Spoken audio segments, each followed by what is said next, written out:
विद्यमान आमदार व पुन्हा उमेदवार म्हणून उभे असलेल्यांनी पदवीधरांना केवळ गाजर दाखविण्याचेच काम केले। आमदारकीचा उपयोग फक्त बिल्डर व गुत्तेदार लॉबीचे हितसंबंध जोपासण्यासाठी केला। युवक, पदवीधर, बेरोजगार व शिक्षकांनी अशा निष्क्रिय उमेदवाराला मत का द्यायचे असा सवाल करीत प्रहार जनशक्ती पक्षाचे मराठवाडा पदवीधर मतदारसंघाचे उमेदवार प्राध्यापक सचिन राजाराम ढवळे यांनी बुधवार दिनांक 25 नोव्हेंबर रोजी अंबाजोगाईत पत्रकार परिषद घेतली।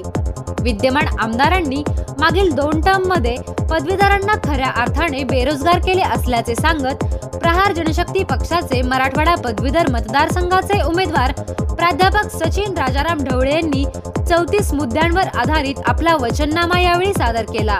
या वचननाम्यात युवक, पदवीधर, बेरोजगार, शिक्षक, अंशकालीन निर्देशक, कला क्रीडा कार्यानुभव, विनाअनुदानित व अनुदानित व खासगी शाळांचे प्रलंबित प्रश्न, जुनी पेन्शन योजना, संगणक शिक्षक यासह महत्त्वाच्या विषयांचा व प्रश्नांचा यामध्ये समावेश आहे।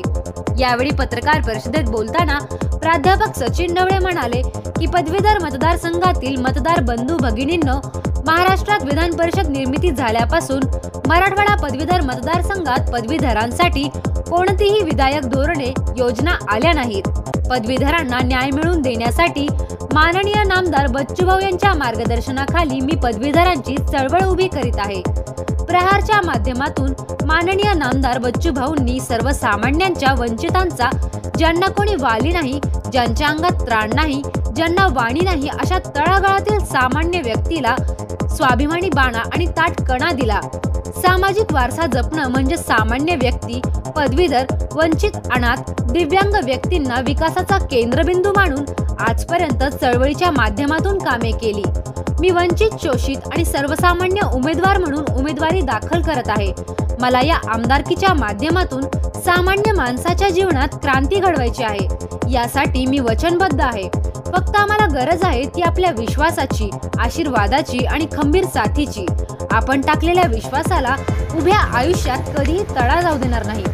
पदवीधरांच्या उज्ज्वल भवितव्यासाठी या पदवीधर निवडणुकीत 1 डिसेंबर 2020 रोजी पसंती क्रमांक 1 देऊन आपले बहुमूल्य मत मला द्यावे अशी नम्र विनंती करून ही उमेदवारी माझी एकट्याची नसून आपल्या सर्वांची आहे असे समजून आपण सर्वांनी आपल्याला मनापासून सहकार्य करावे। माझ्यावर विश्वास टाकून आपण मला पदवीधरांचा प्रतिनिधी बनवाल हा विश्वास वाटतो असे आवाहन प्रहार जनशक्ती पक्षाचे मराठवाडा पदवीधर मतदारसंघाचे अधिकृत उमेदवार प्राध्यापक सचिन राजाराम ढवळे यांनी केले आहे।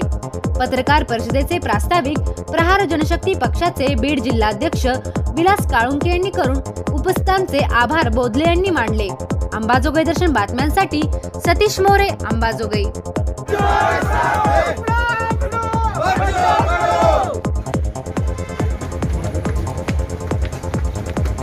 या माध्यमातून या मराठवाड्याच्या मधून सचिन ढवळे सरांनी उमेदवार देऊन मी त्यांचा विजय आज निश्चित ह्याच्यामुळे करतो। मित्रांनो, मी आज ढवळे सरांसोबत 5 दिवसांनी फिरतोय। जिल्ह्यातला एक ना एक गाव, खेड्या वस्तीपर्यंत मी पोहोचलोय। खेड्या गावाच्या वस्तीपर्यंत आमचा कार्यकर्ता पोहोचू शकला नाही, परंतु सचिन ढवळे सरांचा कार्यकर्ता पोहोचला।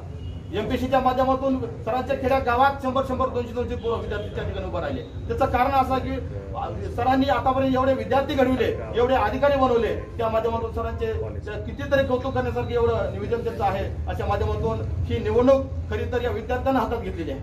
ज्या त्या गावात जातो आम्ही त्या त्या गावामध्ये विद्यार्थी सगळं निवेदन लावतात। म्हणजे आज मी एवढं निश्चित करू शकतो की प्रत्येक वेळेस तुम्ही विचार करण्याची गोष्ट आहे।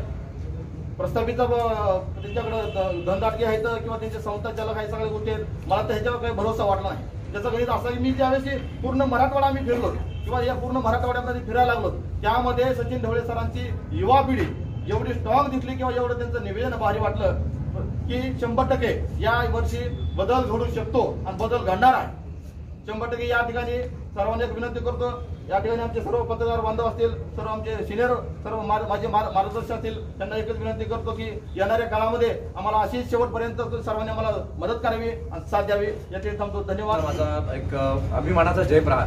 मराठवाड्यामध्ये मागच्या 12 वर्षापासून जर आपण पाहिलं तर तत्कालीन जे आमदार विद्यमान आमदार आहेत त्यांनी आमच्या बेरोजगारांचे प्रश्न किंवा आमच्या जे बेरोजगार शिक्षक आहेत त्यांचे प्रश्न काही योग्य प्रकारे मार्गी लावलेले नाहीयेत। आणि मागच्या 2 ते 3 वर्षापासून आम्ही जर पाहिलं ते महापॉर्टलचं आंदोलन असेल, शिक्षक भरतीचे आंदोलन असतील, अशा अनेक प्रकारच्या आंदोलनामध्ये मी माझ्या विद्यार्थ्यांच्या सोबत खंबीरपणे उभा राहिलो। या कुठल्या आंदोलनामध्ये, कुठल्याही मोर्चामध्ये किंवा कुठल्या उपोषणामध्ये तत्कालीन आमदारांनी किंवा इतर काही उमेदवारांनी कधी आम्हाला कधी सहकार्य केलेलं नाहीये आणि या पदवीधर मतदारसंघावरती आता ते हक्क दाखवण्याचा प्रयत्न करतात। तर माझं एक सरळ स्पष्टपणे सर्व विद्यार्थ्यांना आणि सर्व भावी शिक्षकांना आणि शिक्षक मंडळींना सुद्धा आवाहन करतोय की जर का आजपर्यंत तुमचे प्रश्न जर या लोकांनी सोडवलेले असतील तर निश्चितच तुम्ही त्यांच्या मागे उभं राहिलं पाहिजे, परंतु जर का तुमच्या कुठल्या प्रश्नाला यांनी सोल्युशन दिलं नसेल तर मला वाटतं एक मराठवाड्यात एक नवीन चेहरा आणि नवीन पर्याय म्हणून तुम्ही प्रहार जनशक्तीच्या मागे उभं राहावं आणि यावेळेला मराठवाड्यामध्ये एक ऐतिहासिक आणि धक्कादायक विजय आपण इथे प्रहारच्या माध्यमातून नोंदवत आहोत। आणि जेवढं काय मागच्या 2 वर्षात आम्ही कार्य केले आणि त्या 2 वर्षामध्ये आम्ही जे काही ज्या पदवीधरांसाठी आम्ही जे काही सर्व्हे केले, जे कार्य केलं, मागचं लॉकडाऊनचं जर आपण पाहिलं, मागच्या 8 महिन्यात लॉकडाऊन होतं, कडक लॉकडाऊन मध्ये मराठवाड्यातले जवळपास 20-25 हजार विद्यार्थी पुण्यासारख्या ठिकाणी अडकून बसले होते। तर तेव्हा मला वाटतं कुठल्याही आमदारांना वगैरे कोणाला जाग आली नाही आणि तेव्हा जेव्हा इलेक्शन वगैरे असतं, निवडणुका असतात, विधानसभा असेल, लोकसभा असेल किंवा कुठल्याही निवडणुका असतील, तेव्हा मला वाटतं 100-100, 200-200 गाड्या ह्या मतदारसंघातून पुण्यासारख्या ठिकाणी येतात। तर मला वाटतं लॉकडाऊन मध्ये या गाड्या यायला पाहिजे होत्या या मुलांना घरी सोडण्यासाठी, तेव्हा यांच्या काही गाड्या आल्या नाहीत आणि आमच्या विद्यार्थ्यांसाठी आम्ही स्वतः गाड्या अरेंज करून आम्ही त्यांना घरापर्यंत पोहोचवलं। 3-3 महिन्यापर्यंत त्यांचे सगळे जेवणाखाण्याची आम्ही सगळी त्यांची सोय केली। तर त्यावेळेला यांना कोणाला त्यांचा काही पुळका आला नाही। बाकी शिक्षक भरतीचा प्रश्न जर आपण पाहिला तर मला वाटतं 10 वर्षांमध्ये एकदा शिक्षक भरती झाली, ती पण तुटपुंज प्रकारे मला वाटतं 5-5.5 हजार जागा भरल्या। तुम्ही घोषणा 24,000 पदांची घोषणा केली होती, तेही तुम्हाला नीट करता आलं नाही। परत त्याहून वेगळं काय तर त्यांनी पवित्र पॉर्टल नावाचं चांगलं पॉर्टल बंद करण्यासाठी त्यांनी पूर्ण लॉबिंग केली होती। या पॉर्टलवर एक मला आठवतं की महापॉर्टल नावाचा एक भ्रष्टाचार महाराष्ट्रामध्ये माजला होता मागच्या 2 वर्षात। तर या महापॉर्टलमध्ये जर आपण पाहिलं तर 72,000 पदांची भरती तत्कालीन मुख्यमंत्र्यांनी घोषित केली होती की आम्ही 72,000 पदांची मेगा भरती घेऊ, असं करू तसं करू। अचानक कालांतराने ती 36,000ची झाली, परत कालांतराने ती फक्त 8,000 आली। म्हणजे तुम्ही आमच्या पदवीधर बेरोजगारांना फक्त गाजर दाखवायची कामं केली आणि जी नेमकी कामं तुम्ही करायला पाहिजे होती ती कामं तुम्ही बिल्डर लोकांची करता।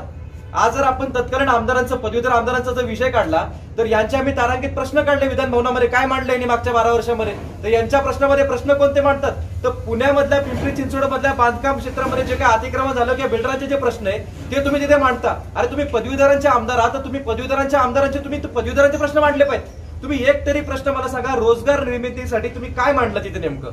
मागच्या ह्या 10-12 वर्षामध्ये मराठवाड्याच्या तरुणांना तुम्ही किती रोजगार उपलब्ध करून दिले? मराठवाड्यामध्ये तुम्ही 12 वर्षामध्ये किती वेळा रोजगार मेळावे घेतले? या शिक्षक भरतीसाठी तुम्ही किती वेळा प्रश्न उचलला? त्याच्यापेक्षा उलट तुम्हाला अजून एक सांगेल, हे स्वतः संस्थाचालक आहेत, भले मोठे मोठे धनदांडगे, या संस्थांमध्ये जे शिक्षक बिचारे काम करतात त्या शिक्षकांना तुम्ही आज प्रचारामध्ये राबवून घेताय। चला असो ते, चला तुमचे ते गुलाम म्हणून तुम्ही त्याला राबवताय, पण या शिक्षकांना माझा एक सवाल आहे की आजपर्यंत तुमच्या विनाअनुदानित संस्थांवरती तुम्हाला अनुदान यांनी दिलं का?